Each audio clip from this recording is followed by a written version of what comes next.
There is a very powerful concept and it's called the 10x rule.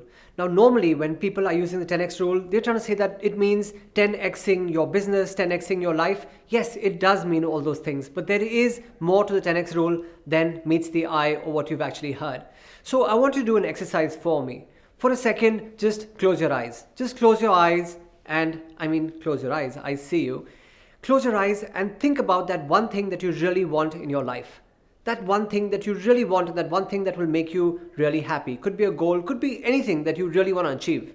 Now think about all the effort. Keep your eyes closed. Now think about all the effort that it's going to take to achieve those things or achieve that one thing. Think about the hard work, the toil, the breath, the blood, the sweat, the tears, all of those things, right? Sounds like quite a bit, right?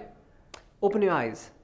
Because actually what the 10x rule states is that irrespective of what you thought and all the efforts that you would have to take to achieve that goal, it'll actually take you 10 times the amount of effort. So irrespective of the number you're trying to hit in terms of revenue, the weight you're trying to lose, whatever you want to do and whatever you think it's going to take, it's actually going to take you 10 times the amount of effort to achieve. That, ladies and gentlemen, is the 10x rule.